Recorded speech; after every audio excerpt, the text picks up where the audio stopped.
time to get into Long Live the Pumpkin Queen.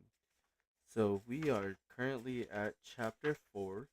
Um, the previous chapter, Jack and Sally had just got back to Halloween Town and they were bombarded with questions from all the citizens. And then Jack and Sally, along with the mayor, the witch sisters, and the vampire prince, headed inside of Jack and Sally's house to discuss Halloween and like the way that the pumpkin queen dresses, as well as um, like the after party that's gonna be held. So that's the gist of what has happened. So currently where we're at is that Sally had just left the house. Yeah, she had just snuck out of the house because she couldn't take it anymore, having to be with everybody. All right.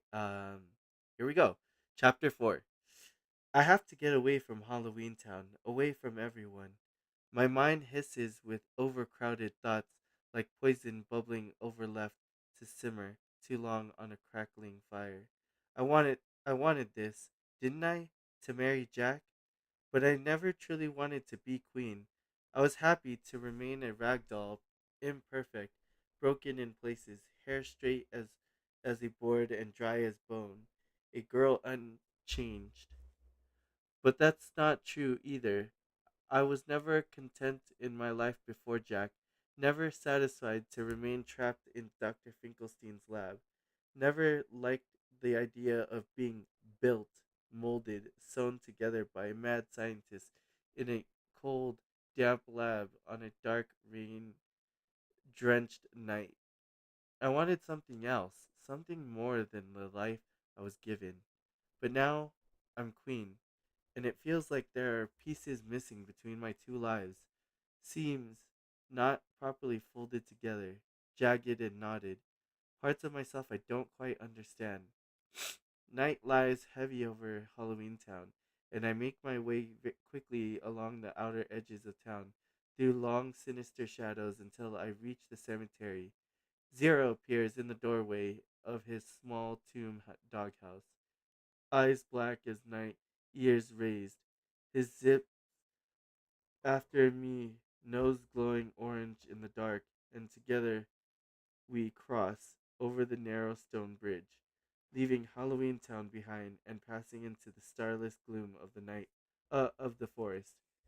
I need the quiet of the woods, the cool night air to fold itself over me and make me feel safe, sheltered, invisible, only a rag doll, nothing more. Dr. Finkelstein used to call me a foolish dreamer. He said I spent too much time in the garden or peered up at the night star, a girl who lives inside her own head. I knew that my life would change when I married Jack, that it wouldn't be a simple elf princess and her frog prince kind of fairy tale, but I hadn't imagined this, that it would finally be that I would be finally free of Dr. Finkelstein, but still not feel like myself. A girl whose life had always been decided for her and would discover the same dark prison walls once she became queen. I wonder, do other queens and princesses and duchesses feel as I do? In other realms, other times, have they peered at their reflection in ponds and warm bathe water and magic mirrors and wonder who they've become? How they lost the girl they once were? Certain that they are more than a puppet, strings yanked this way and that, pulling them apart.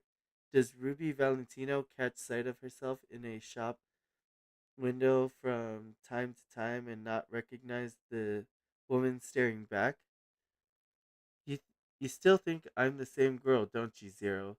I ask as we make our way deeper into the woods, under the cover of starlight and swaying bare branches. Zero's nose glows brighter, and I run a hand along his pale, ghostly body. He is both solid and made of cool winter air, and sometimes I swear I can feel his ears beneath my palm, while other times my fingers pass right through. He is both here and not here, alive and dead, and right now he feels like my only friend, the only one who thinks I'm unchanged, made of the same linen and blue thread.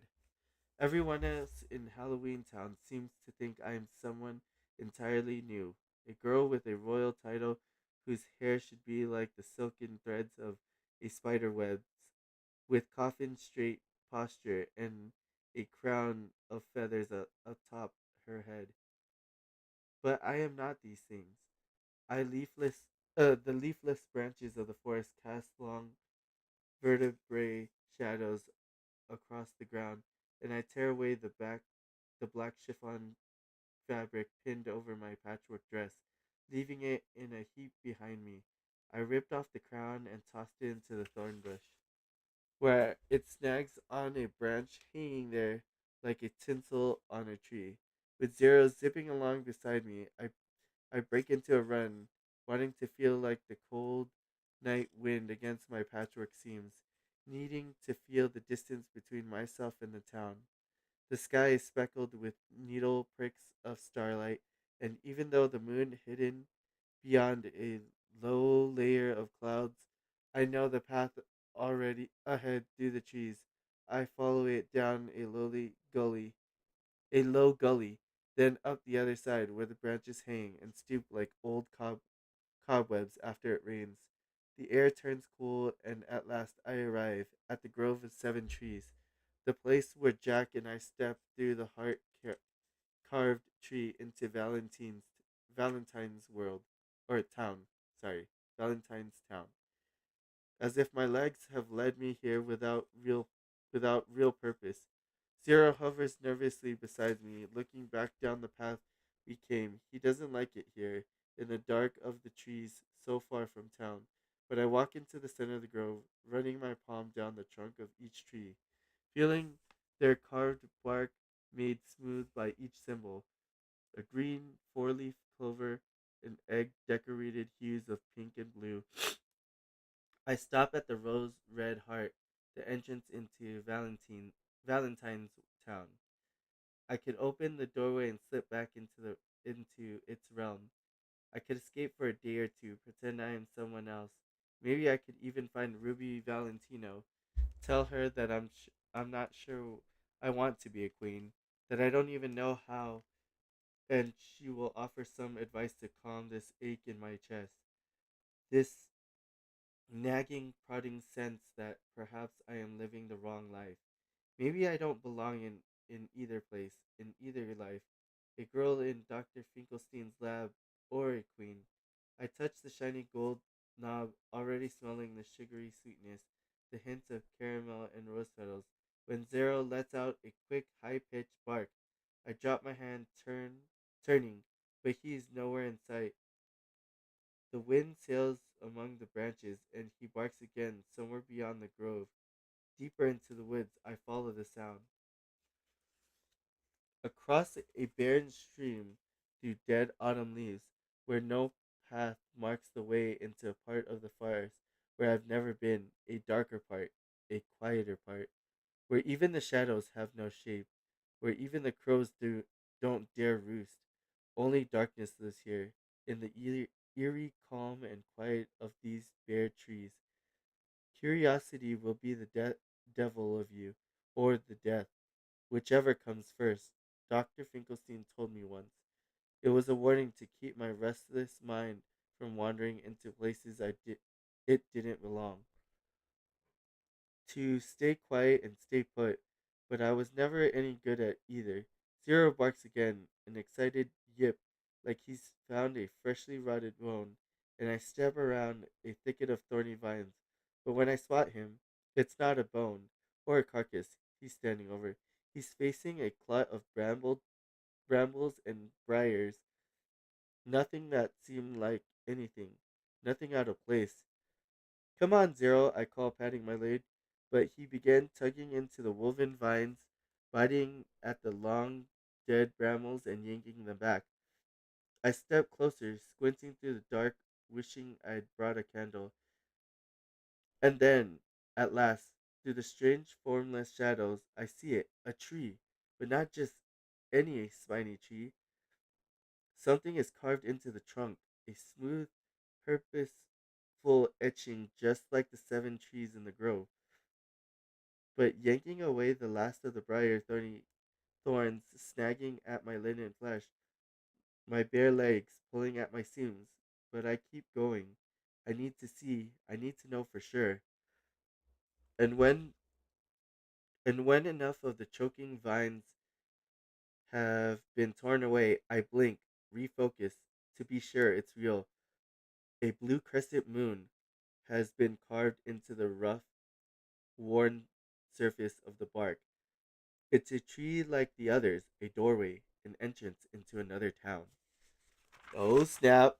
Hold on. I need to get myself a tissue. Give me a second, everyone.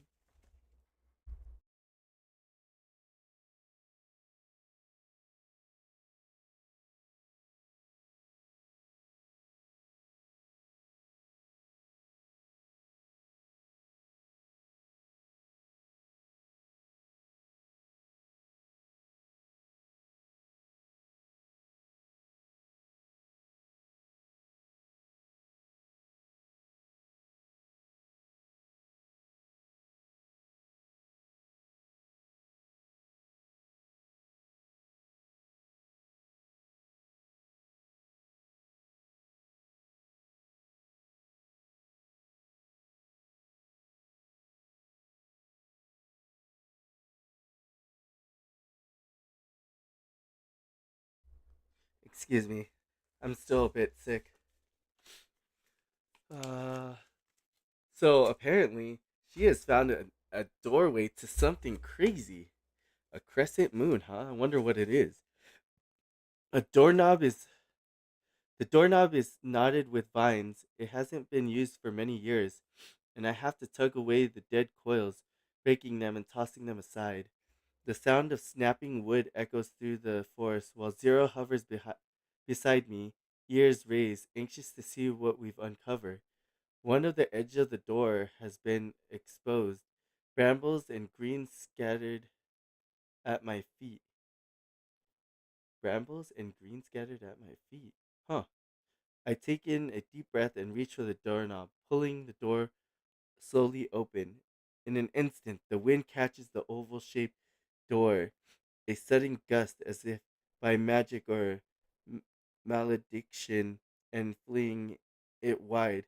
I stagger back, grabbing one of the vines to keep my balance before pitching headlong into a thorny tiger's eye bush. Blinking, I sweep, I sweep the hair back from my face and peer into the dark cavern of the open doorway. Zero zips close, whimpering, sniffing this strange, unknown tree. The doorway smells of lavender, of freshly brewed chamomile tea, and my dull eyes flutter, suddenly heavy, like silver coins placed on the eyelids of the dead. I feel the soft, dreamy tug of gentle wind, easy and quiet, like bending down a knoll of moss, or sinking into a cellar without sound. How easy I could tip forward and tumble headfirst through the doorway into the hollowed out tree. I blink. I run my fingertips along the edges of the doorway, feeling the roughness of the bark, the dark exterior beckoning me. I swallow, starting to ease my way inside, one leg stepping through, head craned into the hollow, endless darkness. When Zera tugs against my arm, I feel him pulling against me, the low growl from his throat, but my mind is lost to the quiet of the door, the hum of wind in my ear. What is this place, I wonder? What waits on the other side? Zero bites harder, yanking against my fabric flesh. I begin to hear the breaking of threads as the seams across my shoulder starts pulling apart. Zero, I say softly, my voice slipping from my throat, lost to the dark cavern of the doorway. noile- noiseless and numb, like an echo singing against my skin. But when I feel the sudden pop, pop, pop as the row of threads along my shoulder break apart, giving way, and my arms snap free of my body, I jolt backward, landing against the hard, cold ground with a thud. For a moment, the sky is a kaleidoscope of stars, sparks in my eyes, the air gone from my chest. But when I blink, tilting my gaze, I see my loose arm hanging above me, still in Zero's mouth. His he eyes me strangely, impishly, letting out a soft whimpering sound. I gather the handful of dead leaves that have spilled from my open shoulder onto the ground. The curse of being a rag doll. You can lose your insides easily, but the cold of the forest tickles up my spine and a wind from somewhere deeper in the trees, and I feel a sudden dread, a pick of terror. I shouldn't be here, in this dark, unknown part of the forest, an open, half hidden doorway in front of me. Zero barks, his voice muffled by my arm still clamped in his mouth. I reach out for him to retrieve my arm, but he flits just out of reach. Zero, what are you doing? I stand up awkwardly, then move toward him, but he drifts further up the path as if this is a game and now I have to catch him. Zero, I call, but he's moving faster, now zipping up the path, darting through the trees. We reach the hinterlands, but Zero keeps going, zigzagging through the bony elms to the edge of the forest. Dried leaves flutter out from my shoulder, leaving a trail behind me as I run.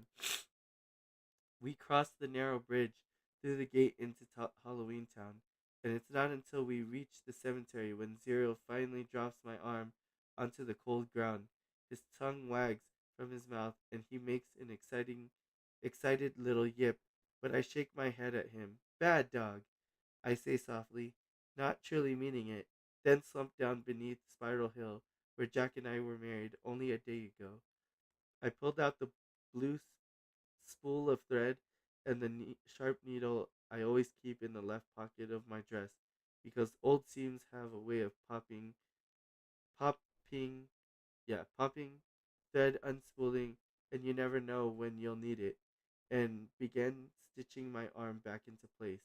It takes longer than usual. Some of the linen have become to fray along the seams. Hold on.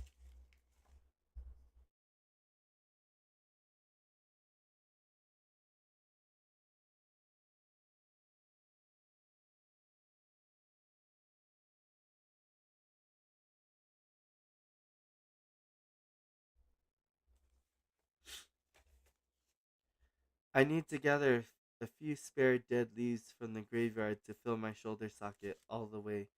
It's a ghastly thing to lose an arm or any part of yourself, really, to feel disconnected from your body, not quite whole. And I've always wished Dr. Finkelstein had stuffed my insides with something other than dried, shriveled leaves tossed aside by the trees. Cotton, perhaps, or rose petals, something silken and ladylike. Once I've tied the strings into a knot and broken the end with my teeth. I sink back against the curve of the spiral hill, the moon full in the sky, the hour well after midnight, and I know I need to go find Jack. I will tell him about the other tree, the secret doorway beyond the hinterland grove, and I will tell him something else, that I cannot be the queen the mayor and the witch sisters and the vampire prince want me to be. I know what they expect of me, a proper wife, a proper pumpkin queen, but none of it feels like me. I will tell Jack about the gnawing ache between my fabric ribs, and he will see in my eyes that I need things to stay the same. He will kiss my cheek, my hand, and tell me that he'll set things right. He'll weave his He'll weave his fingers through mine, promise that nothing will have to change ever. I let my eyes slip closed, feeling the cold night air against my overheated skin. I let myself imagine that Jack and I are back in the little cottage beside the chocolate river. Just the two of us. No witch sisters, no All Hallows Eve party to plan. Only the silence of his breath in my ear. Only the quiet, quiet, quiet, and nothing else. Nothing at all. Wow. That is quite a bit of a chapter there. So apparently, long story short, she discovers a new doorway. A doorway that is not amongst the normal seven holidays, and it has the picture of a crescent moon. That is quite interesting. What do you think she is seeing, guys? What do you think she is seeing? Huh? Tell me. I would like to know what you guys think. I mean, for me, it's got a crescent moon, which I don't know what that necessarily means, because it's like nighttime. Um, I guess, or space, maybe having to do with space. Uh, I don't know. It's a quite interesting thing. Don't really know, but yeah, it's gonna be quite interesting to find out what it is. Um, so yeah, that's the quick summary of it. Is that you know she just feels alone, you know, and along the way she finds the doorway, and Zero happens to pull her back, and now she's like, "All right, I'm gonna tell Jack about the door, and I'm gonna tell him how I feel, and that's how it's gonna be." But I don't know. We'll just have to see until the next chapter and find out what's going on. But yeah, I guess that's it for now, folks. If you guys like it, please follow. If you don't, oh well. But if you guys want to know more about the story, keep following along. I mean, that's if you don't like to read, of course, or you could just buy the book yourself and read it. That's totally up to you. But yeah, I will